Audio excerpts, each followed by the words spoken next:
Good morning, everyone. My name's Emily. I have not had the chance to meet most of you because my family and I started attending Friends Church about 6 weeks pre-COVID. So we were here, and then all of a sudden, we were shut down, right? Even though the last year and a half has been certainly not what we expected about trying to find a new community and places for connection and ways that we can contribute, we have still been able to figure out pretty easily that Friends Church is doing stuff in our community, in our world, that really aligns with our values and that I personally want to be a part of. And so we regularly financially give to Friends Church to support that work.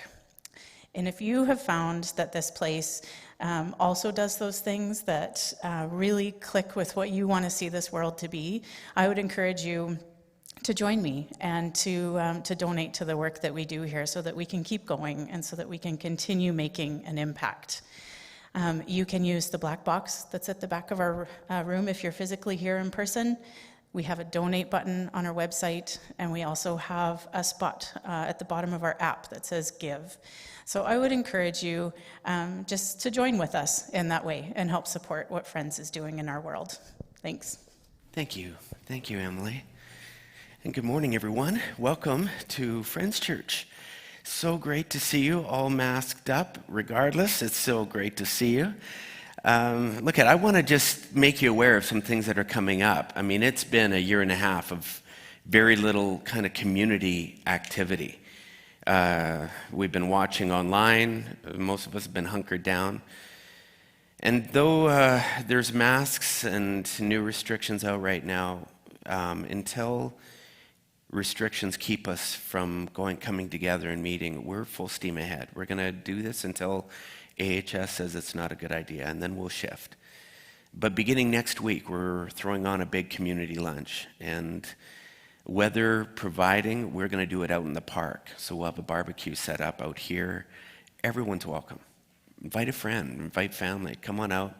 It'll follow the service. So we'll do the service, and then afterwards we'll kind of head over, and there'll be like some incredible stuff for the kids out in the park, a bunch of different games. It'll just be a great opportunity to meet some other people. We'll just be introducing people that want to be introduced. And if you want to just come out and grab a burger and hang out, there'll be veggie options.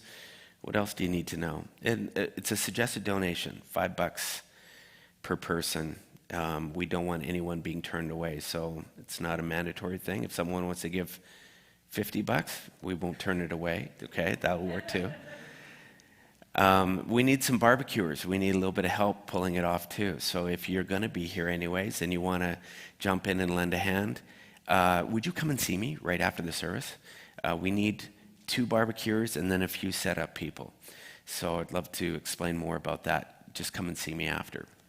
Following week, we're doing the river pathway cleanup. This is something we've been a part of for, I think, 8 years. We've been cleaning the same stretch right along the Bow River, Pathway River between Crowchild Trail and 14th Street. Over the years, we've made an amazing impact on that area. I remember some of the first years, the amount of garbage we pulled out of there was historic. But every year, it's less and less and less. Last year got canceled because of COVID, so we've got to probably have a little bit more work ahead of us. But it's beautiful being able to walk that pathway. If you know where the Pump House Theater is, it's all back in there. And to walk through there and see how clean it is, that's because of an afternoon that we give once a year. So if you'd like to join us, it's easy. Just wear your grubbies. We'll do it at 12:30 down there. The details you can find on our website under events. The last thing I'll mention is we're trying to make this into a small town feel. We run and gun. A lot of people within our community are kind of allergic to traditional church. It is what it is. And so we come in a little bit skeptical, a little bit concerned someone's going to mob us or whatever, and so we sit kind of to ourselves. That at least is how it starts. But over time, there's something beautiful when we become kind of like a small town feel, where we know names, we can connect to whatever degree that we want. That's what we want to do. So one big effort that we're launching this fall is groups, community groups. Whole bunch of different kinds. You can go online, friendschurch.ca/groups to see a number of the different groups that are available. Get signed up. They're launching this fall. Next week, a number of our community leaders will be there. So you can ask questions, you can meet them in person, different people that are leading these different groups. And if there's a fit, we hope you'll jump in. Our hope is that this year will be, we're not trying to replace your life or your family, a new social environment where you have to let go of all your old friends. That's not what we're into. But it does feel great when you can walk into a place and not feel like a stranger. And even to the degree that you're journeying, it's nice to have other people that are asking similar questions, that are wrestling with similar things. That's what we want to do, is create an environment where people can connect in that way to the degree that they want. All right? You can easily opt in or opt out. All right, that's all I got to say. You're in for a good morning. Trevor, I want to invite, no, we got one song before we're going. Yeah, oh yeah. This is great. So typically, pre-COVID, we were part, as a community, we would rally a bunch of volunteers and head out, volunteer at Pride, the big Pride March. We'd hand out water. We'd do a bunch of different things. Show our support and love for that community. And many within our community are part of that. And so last year we got skunked because it was COVID. This year, it's a weird kind of arrangement, but we thought we'd pay tribute to all our friends and family who are part of the LGBTQ community. So Al Sander is going to perform a song here. What an awesome song. Thanks, guys. My name's Trevor. I'm part of a teaching team. As excited as Jeff was to get me up here a little bit earlier, the song was really worth waiting for, I think. But if you wanted to see my true colors, if any of you were on a plane to Toronto mid-July and you heard someone go, "Yippee!" that was me. We were finally leaving the province for the first time in a year and a half, and so I get a real thrill, in fact, joy out of traveling. I hope you found some joy this summer. Whatever that is for you, I hope you found time, regardless of the craziness of the circumstances, to yippee. And in the crowd, and people had masks on, so they didn't really know it was me. There's some benefits to masks, some anonymity. I had to start with a quick question today. Probably want to roll your shoulders a little bit for this one. Why are you here this morning? Now, I don't mean this place and time in the universe sort of question. Those are good and fun to answer. But now, why'd you come to the spiritual gym this morning? Or if you're online, why did you log in online? Why'd you want to watch? Maybe you've been someone who always goes to church on Sundays, so you're like, it's Sunday, it's time to go. Not a lot of thought. But maybe you're new. Or as Emily was saying, they're just sort of new and they're exploring the spiritual church. So maybe the safety of home really came and was a great thought process for you. Maybe there was a really heated discussion before you came here. That's code for argument about whether you're coming or not, whether you're even going to church. But why did you come to the spiritual gym this morning? Now, if you're going to ask me, I had a good, quick answer. I volunteered to speak. So I should be here, right? Because otherwise Vince or Jeff has to give my message, and those can be a little bit awkward. But, you might ask, well, why did you want to do that? And I would say, I really believe in Friends Church. Like, I believe in what it's about, and I want to lend my skills. And then you might ask, well, why do you want to do that? And then you're getting closer to what I value. See, I value learning so I can share with others to avoid some of the pitfalls I've encountered. Remember that for later. And now you might say, I think I get what Trevor's asking me. He said, why was I motivated to come to the spiritual gym? Or why am I tuning in online? Now, if you could come up with a good, coherent answer in this little short period of time, if I had a hat, it would be off to you. Because I had time to work on this message, and I had to craft that down. It was like really hard to think, well, why do I do this? Like, this is pretty time consuming. Like, what am I doing this for? And it led me to a really simple question. Why do we do what we do? Why do we do what we do? Why are you with your partner? why do you work where you work? Why do you exercise? Why do you live in Calgary or wherever you're tuning in from? Why do you do what you do? Have you given this much thought? Like, I hadn't. And you're going to see that really quickly about why I do what I do and then why that causes me to act certain ways. And that lack of thought, it has led me to some dark places. I need to take you back to high school. I was dating a girl for about a year. We had fun together. She was smart. She laughed at my jokes. And I cheated on her. That's not a story you get to hear when you just meet me. I hope you can see I'm really not excited to share it with you this morning. And I can still very much feel it. Why did I do it? Why do I do what I do? Because I keep not doing the things I should, and I do things I shouldn't. Like, why would I cheat on my girlfriend? Why did I do something I shouldn't? I'm not defending, I'm not justifying anything this morning. The quote that I read is from the Apostle Paul. And I'm going to just go out on a limb and say, I bet you something like that happened to him, and kindly, he couldn't figure out why either. I'm not going to ask you to stand up. I'm not going to ask you to raise your hand. But in talking to some really close friends, this ugly moment for me raised some ugly moments for them. That question of why I did it, why did we do it?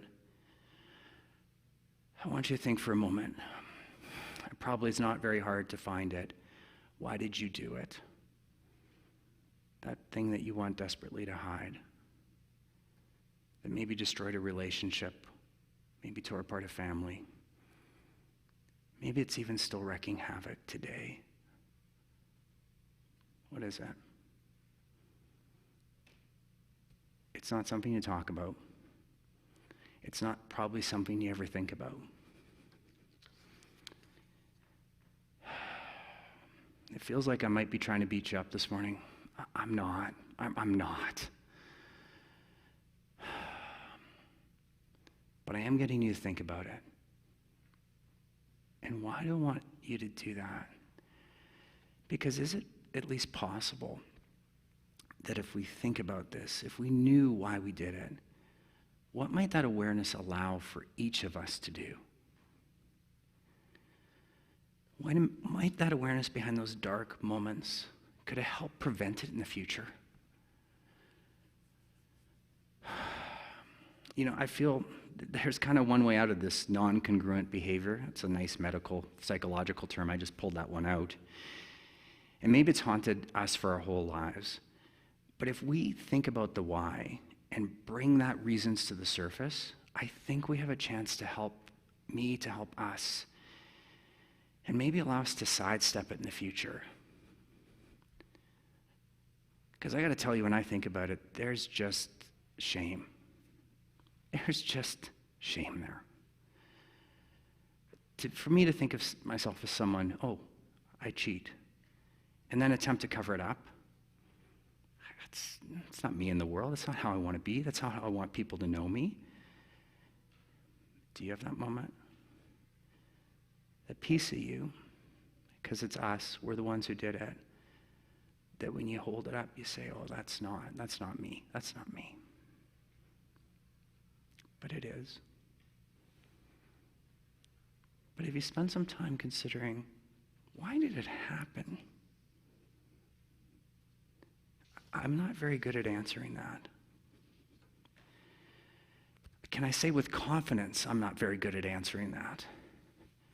Because I look at my history and it seems very strange, but my history with weight gain seems related to that same issue. See, I like food, and I don't know where the off button is. I've never been able to find it. I've pressed lots of different places. And I've come to understand about my battles in the past with weight. I'm really very comfortable stocking my pantry up with goodies and then moving to my couch to the pantry to go get those goodies. Now, just so you're wondering, goodies is not code for vegetables. If only it was. No, it's junk food. It's potato chips and chocolate and ice cream and junk. And so as long as I stock my pantry and I continue to walk there, in the not so distant past, I ballooned up to 309 pounds. And at 309 pounds, you know there's something terrible. You can't hide your shame anymore. And did that happen to you? Did the thing that you thought maybe it's going to go away, no one's going to find out about this, and it comes out? Shame public. My cheating came out at a party. At 309 pounds, I couldn't conceal it anymore. And so I asked myself, why did I cheat? Why was I eating junk food all the time? One moment of pleasure, but boy, that's not a good choice. It's heavy. When we sit with it, it's heavy. So what do we do with this? I'm really glad you asked, because I've got a role model, and I'm sure many of you are thinking you know who this might be. Who's my role model? Oh, okay, does everybody know who this is? Okay, this is Ebenezer Scrooge, Alistair Stimm's classic, My Christmas Carol, everything else. It was about 50-50. I just thought everybody knew this. You probably all thought I was going to pick Jesus, didn't you? It's like, oh, he's going to get Jesus out here. But no, I'm going with Scrooge. And I really, really like this character. He's A Christmas Carol, Charles Dickens' piece. And he does exist in our public consciousness. The other figure I could have used was Scrooge McDuck, and we all would have known Scrooge McDuck. But I went with this one. But why did I say we have a role model? How are we going to use this guy to help us get through our why and get out of it? Well, we're looking for a lesson today. And we can see how challenging it is to look at our past choices through his eyes, through this character. It seems to take even more effort to really consider, why did we make that choice? What's going on? Because here's the funny thing. When we start the story of A Christmas Carol, it starts with Ebenezer Scrooge being very comfortable with who he is in his life and all the decisions he's making. And if you asked him, why are you doing what you're doing? He would say, money. If it's going to bring me wealth, I'll do it. If it's not going to bring me wealth, I won't. Very comfortable. And as you know, a humbug to anyone who would say anything different, correct? This is his character. But what makes him interesting and why he's a role model for us is he was lying to himself. He was lying. He would have told us, convinced, oh, money's my only motivator. It's my truest why. It's why I do everything. But then we take him back to look into his past. We look at those past choices, and it's not what's going on. I'm back at that party where the cheating came out, and go back to your moment. Go back to that piece that you're holding in yourself and saying, is that really me? Do I look at this? Why did I do it? That part that wrecked relationships, that's causing havoc. Why did I do it? I'm not asking about the circumstances. The money was there. You lost track of how many drinks you had. Your girlfriend was out of town. What was the motivation at that moment? See, we take Ebenezer back and we go through this moment and we go back to one of his most painful ones. It's the one where his fiancée is giving him back her wedding ring. And she said, no, you gave this to me a long time ago, but you don't love me anymore. This isn't you. I've seen your nobler aspirations, she says, fall off one by one until the master passion wealth engrosses you. Have I not? And there's two people watching this. There's the present-day Ebenezer who's looking at his past self and it's killing him. And the past self just slips past. Mere hours before, I think Ebenezer would have said something exactly like that. My master passion is wealth. This is what I believe in. And yet watching it play out and the havoc erect on his life, he's like, no. This is one of his deepest moments of pain because it's not true. Or maybe better, he said, it's not entirely true. In that moment of reflection, when he's looking back at just that moment, I'm not a man just interested in wealth he finds. I want more from life. There are other passions that I want to govern my life. Reflect back on your moment. And can I suggest, just like Ebenezer, I think this is worth the pain of considering what passion was governing your life in that moment. Was it pleasure? Was it peer pressure? Was it wealth? Was it anger? What passion was out of control? Now, no surprise, you would say, oh, Trevor, you cheated because you felt pleasure. Oh, wow, that's a good insight. Oh, no. I didn't ever bring that conscious. Because looking back, nowhere did any other thought process come up. Nowhere did it say, well, hold on, if you do this, you're going to wreck a lot of things here. And you're going to bring, shame for a long time. This is a terrible deal. Don't do it, right? Don't do it. But I never thought. And as I think back, even it's wanted to remain hidden. I didn't want to bring this forward. Ebenezer's former love speaks right into his life, how his passion's wrecking him, how that's still running his life. It was punishing him, and he hadn't thought about it until the ghost took him back to that moment and said, look.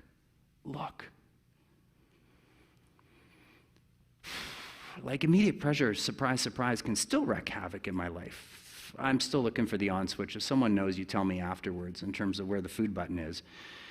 And so it's very easy for me to put on weight. I like to believe the scale lies. I don't know if you have one of those lying scales, but I do. And every week when I'm not kind of almost zealous, it goes up. But when I think again, I'm like, that's just the unexamined past having consequences on my present and future. And as we look at our past, where our past passions are still causing us shame, is there some root issues there? Is there some learning? Because if we miss them or we don't see them, it's not hard to see what the future consequences are. It's not really that hard. One of the things that always surprised me the most about A Christmas Carol is when Ebenezer goes into the future, and you see the part where he's dead, and they're stripping his home. They're taking his clothes off a dead body, they're taking his curtains. And one of the people who's robbing him says, well, if he would have had anyone to look after him, well then, when he was struck by death, instead of lying gasping out there alone by himself. And Ebenezer's watching this and he's surprised. He has literally pushed everyone out of his life, everywhere. And somehow he didn't think he'd die alone? It's so obviously the outcome of every one of his choices. And yet he never saw it.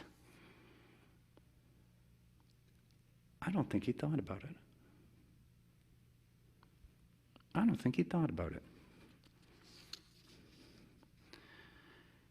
When I let my hidden motivator run unquestioned in my life, that desire for immediate gratification, you know what?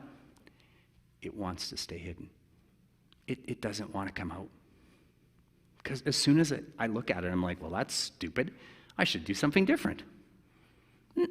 Don't think. Just give me another chocolate bar. Doesn't work.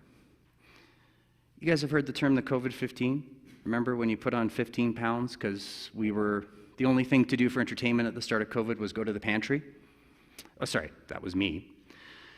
Well, I was a leader on this one because I put on 15 pounds in 6 weeks. That's fast. Now, all I had to do at any point during those 6 weeks was just take a moment and think, multiple trips for junk food each day will equal immediate pleasure satisfied, but it's just going to be shame afterwards. But I never thought. Because if I thought it, you can see how easy it is to project it forward and say, oh, I can see the consequences. You know, as I look at A Christmas Carol, we don't probably need a series of ghosts to visit us.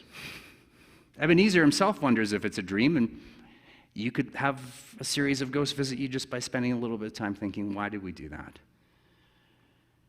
But I don't want to spend time thinking about why I do what I do. This is the Apostle Paul. Why did I do that? Because I keep doing the things I should and do the things I shouldn't. This is one of our great spiritual teachers, and what they're saying is this is tough work. This is tough work. But I think it's in the Bible for a reason. I think it's there to give us courage to say, we can do this tough work. We can look back at bad choices, maybe ongoing ones, and just say, I can learn. I can learn.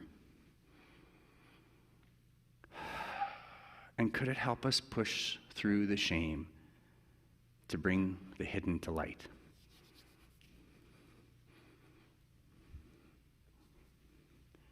After quickly putting on the COVID-15, I thought, well, this just can't stay hidden.